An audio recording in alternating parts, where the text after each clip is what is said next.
Il y a quelques temps, je suis allé voir le film Dune de Denis Villeneuve, qui est sorti récemment. Et c'était vraiment un film que j'ai adoré.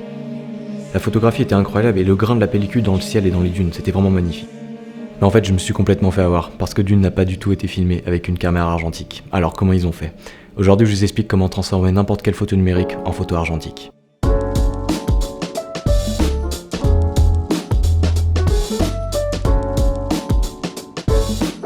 Alors aujourd'hui, si vous voulez, à partir d'une photo numérique, passer à un rendu, on va dire style argentique, on a beaucoup de possibilités en numérique. Par exemple, sur Lightroom, on a des filtres pour ça, on peut rajouter des overlays par-dessus avec les effets de grains et de poussière. Et la plupart du temps, ce qu'on utilise, c'est ce qu'on appelle des filtres numériques qui vont transformer l'image petit à petit, ajouter du grain, changer un peu les couleurs. Ils le font relativement bien, mais bon, moi je suis pas hyper non plus satisfait du résultat. J'ai quand même vu qu'il y avait certaines boîtes qui étaient allées un peu plus loin et qui avaient pris beaucoup de photos avec plusieurs pellicules et avaient, grâce à une base de données, un peu d'une intelligence artificielle, développé des filtres dynamiques qui vraiment essayaient vraiment de rendre le rendu, le type de la pellicule. Donc ça, c'est un peu plus développé et c'est assez intéressant, les rendus sont assez bons. Le problème avec ce genre de filtre numérique, c'est que finalement le rendu est assez prévisible. C'est une fonction mathématique qui va transformer l'image et qui le fait. Donc avec deux images similaires, on aura un résultat à peu près similaire. Donc vous imaginez bien que sur une grosse production comme le film de Dune, Denis Villeneuve et son directeur de la photographie ne voulaient pas utiliser des filtres numériques.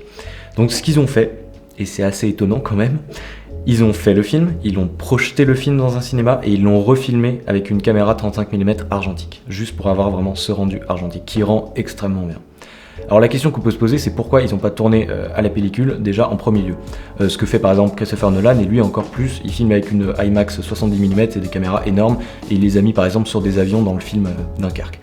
Donc c'est possible, sauf que là on est quand même face à un film qui est quand même assez énorme et ils ont dû tourner dans des conditions très très difficiles, dans le désert, parce que Villeneuve voulait absolument un rendu réel, il voulait pas faire du studio.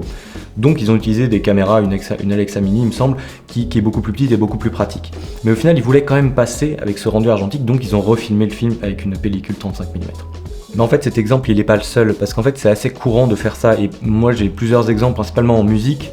Pour les gens qui font des musiques un peu de style années 80-90, ils vont souvent repasser leur musique après l'avoir produite dans une tape machine, donc dans une cassette à bande magnétique, pour pouvoir donner ce grain typique de la bande magnétique. Donc c'est pas non plus aberrant, et c'est une méthode qui est assez utilisée dans d'autres domaines. Et du coup la question c'était: est-ce que finalement on peut le faire en photo? Enfin, on peut le faire en photo, et c'est ce que je voulais essayer sur ça. Alors bien sûr, moi je suis un fanat d'argentique, donc tout simplement, si je veux faire une photo argentique, je vais utiliser une pellicule. Sauf qu'il y a quand même certains moments où c'est quand même un peu compliqué de faire de l'argentique. Déjà en premier lieu, on a les photos que j'ai fait avant que je commence l'argentique. Il y a très longtemps, j'avais fait des photos. Il y a par exemple cette photo, donc je suis vraiment extrêmement fier, que j'avais prise à New York. Il y avait des reflets dans la rue, j'ai vraiment une photo de rue, donc je suis vraiment fier. Et j'aurais bien voulu la prendre en argentique. De façon générale, cette méthode elle va s'appliquer aussi là où le numérique est quand même beaucoup plus pratique, parce qu'un petit appareil numérique c'est quand même plus simple à utiliser, plus simple à sortir, plus facile à traiter. Et puis aussi je pense qu'au niveau de la retouche, même si je suis pas un grand fan de retouche, il y a moyen de beaucoup plus transformer une photo numérique forcément, mais après de lui rajouter cet effet argentique par-dessus, ça peut peut-être être très intéressant. Alors forcément il y a aussi les photos faites au drone, parce que je sais pas vous, mais je n'ai pas d'appareil argentique intégré à mon drone, même si ce serait une très bonne idée. Donc forcément j'ai hâte de voir ce que ça peut donner, des photos prises au drone, donc photos aériennes, mais avec ce rendu argentique. D'ailleurs, si ça vous intéresse, j'ai fait une review du Mavic 3 ici, sur ma chaîne. Voilà, juste comme ça, je mets la vidéo, vous pouvez aller voir ça. Mais bien évidemment, pour cette expérience, il nous faut des pellicules, donc voici nos deux pellicules qu'on va utiliser ici. On a la Fujicolor C200, qui est une pellicule assez standard de chez Fuji, avec un rendu assez neutre des couleurs, c'est-à-dire qu'on n'aura pas trop de shift de couleurs, même si dans les ombres, elle se comportera quand même un peu différemment au niveau des couleurs. Donc ça va être intéressant, et puis c'est un grain assez fin. Et la fameuse Portra 400, qui elle est une pellicule encore plus standard et très très connue de chez Kodak, qui va avoir donc un rendu un peu plus jaune, et puis un shift de couleur assez intéressant. On aura aussi beaucoup plus de grains, je sais pas comment elle va se débrouiller dans les ombres, mais on verra ça sur le moment de l'expérience. Donc voici nos deux stars de l'expérience. Bon, l'idée c'est que durant ce processus, on aura plusieurs étapes. On va passer du numérique à l'argentique, de l'argentique de nouveau au numérique, à la numérisation. L'idée c'est qu'on veut pas perdre de détails, on veut pas perdre de qualité, on veut juste l'effet argentique qui s'applique sur la photo numérique. Du coup la question se pose, quelle est la résolution de l'argentique? Alors l'argentique ne fonctionne pas du tout comme le numérique, l'argentique a ce qu'on appelle des grains, et le grain est soit allumé, soit éteint. Donc on peut pas vraiment faire d'équivalence sur la résolution de l'argentique, mais on peut, on va dire, faire une approximation. Il se trouve qu'une pellicule 35 mm a à peu près une résolution de 2 mégapixels. Ici, pour présenter la photo numérique, je vais utiliser mon iMac qui a une résolution de 14 mégapixels. Ici, la photo, elle est display sur une qualité largement supérieure à ce que l'argentique va pouvoir capter. Donc là, on n'aura pas de problème. Au niveau de couleur, il est calibré et il a plutôt un bon rendu HDR. Donc ça devrait aller. Pour prendre les photos, on va utiliser un Canon A20 qui est un appareil argentique assez vieux et avec une optique vintage parce qu'on veut aussi avoir l'effet de l'optique dans l'argentique, c'est aussi très important de la pellicule. Ici, je vais commencer avec la Portra 400. Donc, je vais mettre l'appareil photo sur un pied face à l'écran et je vais essayer de cadrer au mieux comme ça pour pouvoir prendre la photo. Mais gros problème, c'est comment j'expose. Parce que là, on va utiliser des photos qui, elles, sont déjà exposées. Elles sont déjà, soi-disant, enfin, bien exposées, la lumière devrait être bonne, il y a la bonne dynamique. Donc avec l'appareil photo, quand je vais lui demander de faire les mesures de lumière ici, j'ai testé tout à l'heure, il me donne plein de valeurs différentes, ça dépend où je le pointe dans l'image ici. Ce qui est important, c'est de respecter les hautes lumières. Ce qu'on veut, c'est pas cramer les hautes lumières. Donc je vais essayer de le pointer sur l'endroit le plus lumineux des photos, mais après je vais rester sur la même exposition sur toutes les photos. Donc je vais faire un moyen-âge. Le mieux, ce que je vais faire, c'est que j'ai choisi 16 photos et je vais les doubler. Je vais faire 2 expositions avec peut-être 2 stops de différence pour être sûr d'avoir une bonne exposition dans les 2 photos que je vais prendre. J'ai donc sélectionné 16 photos qui sont complètement différentes. Il y a de la photo de rue, il y a du drone, il y a du portrait, pour vraiment voir ce que ça donne sur les 2 pellicules et voir le rendu si vraiment il s'applique de façon intéressante sur certains types de photos. Donc je vais partir pour cette expérience.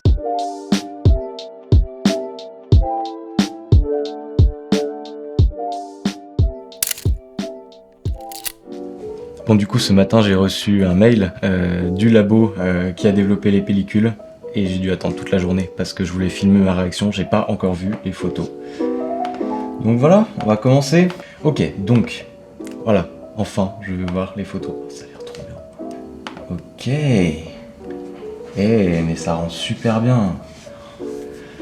Ouais, elle est cool celle-ci. Là, on est vraiment dans le sombre, quoi. Là, c'est...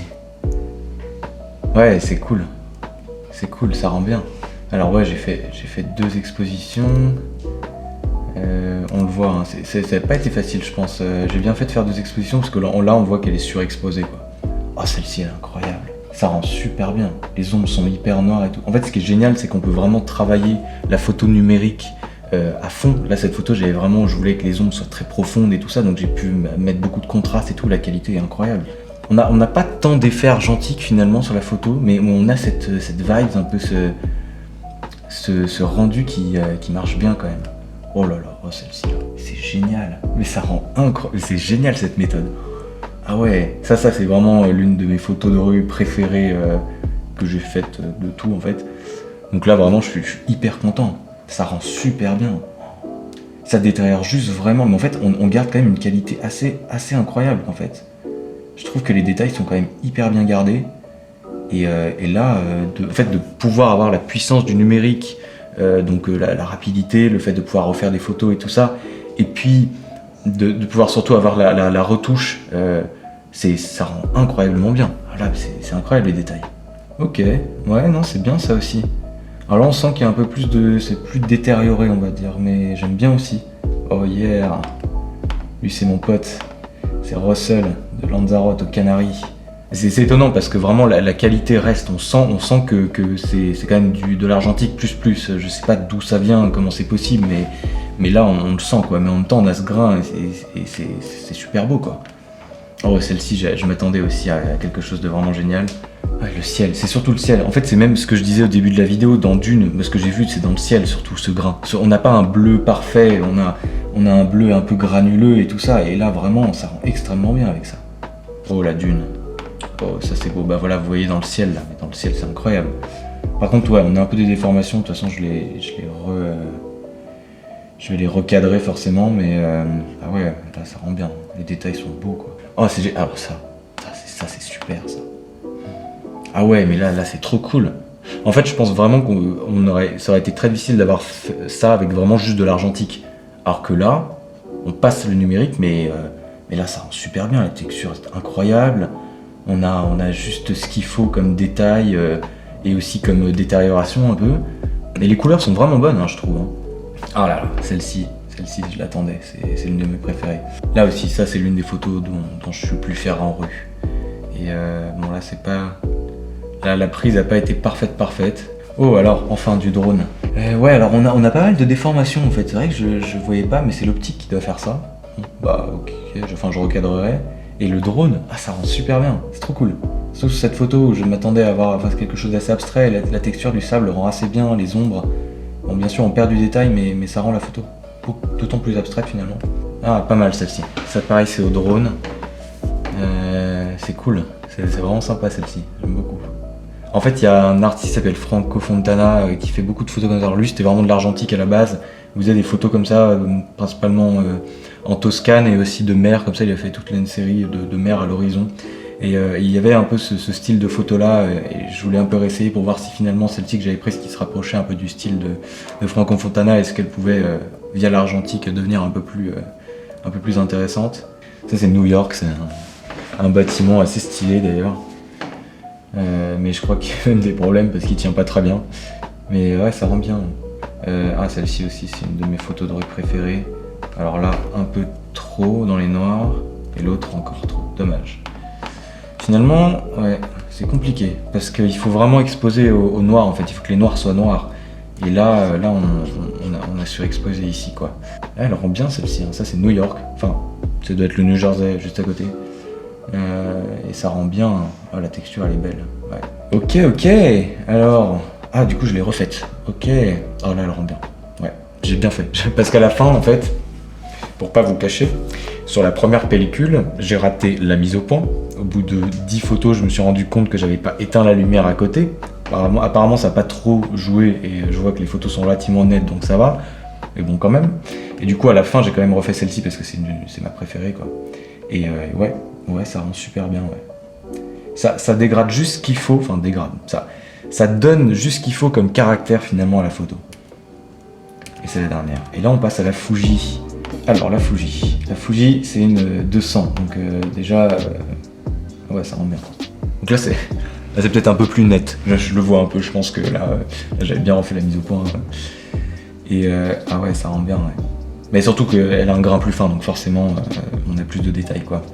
C'est étonnant parce que je m'attendais paradoxalement à plus de couleurs particulières avec la Portra.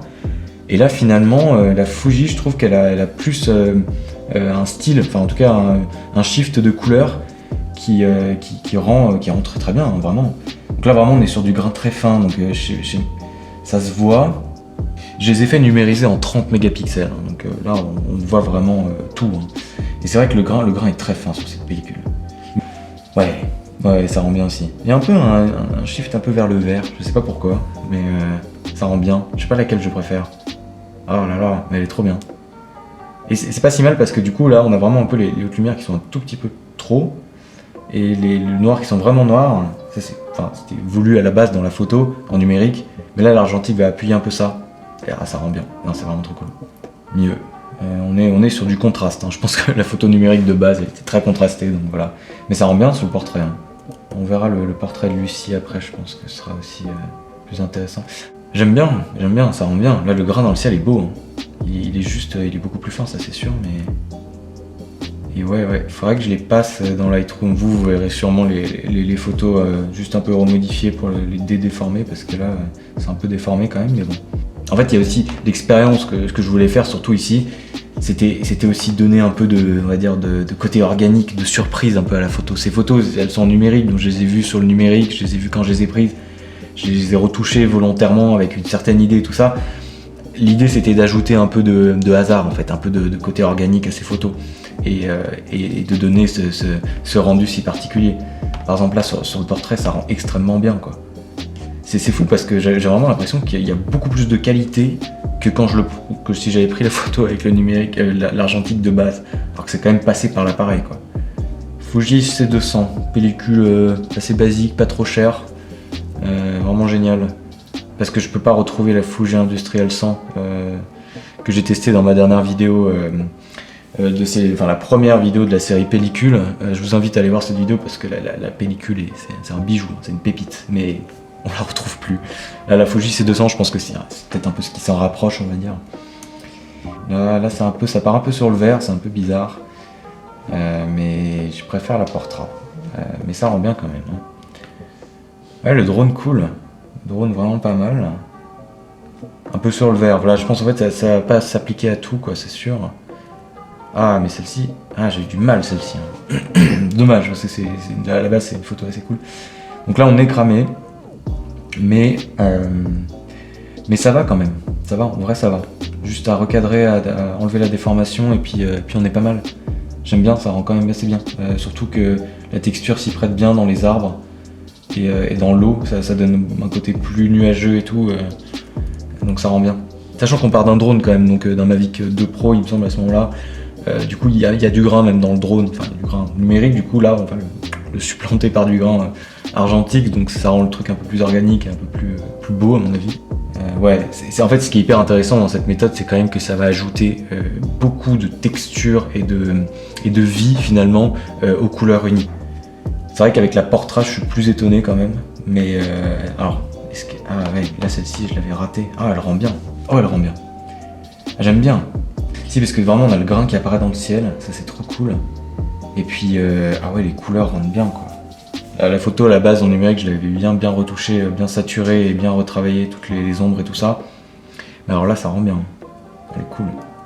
Alors, celle-ci qu'on avait ratée là. En fait, c'est vraiment dans les noirs que c'est compliqué. Hein. Et là, elle rend bien. Hein. Toujours un peu ce chiffre de vert. Ah, pas mal, pas mal. Parce que vu que cette photo à la base il y avait quand même pas mal de brouillard et tout, en fait il y avait déjà beaucoup de grains numériquement, enfin la photo voilà. Et là avec la Fuji ça rend extrêmement bien. Je sais pas si vous voyez là mais vraiment il y a cette partie hyper lumineuse dans le brouillard qui tend un peu vers le jaune en fait, ouais le jaune orangé. Et là toute cette partie qui est beaucoup plus vert, on dirait un peu le colorimétrie de Matrix un peu. Ah là le dégradé est incroyable, ça rend super bien. Bon, bah trop cool. Je vous avoue que j'avais peur parce que, vu que j'avais raté la mise au point sur la Portra en premier lieu, j'avais peur que ce soit complètement raté. Mais non, ça rend super bien. Bon bah du coup, fin de cette expérience. En fait, c'est génial. Alors bien sûr, au final, comme je vous ai dit, je vais pas passer par cette méthode-là pour faire mon filtre argentique.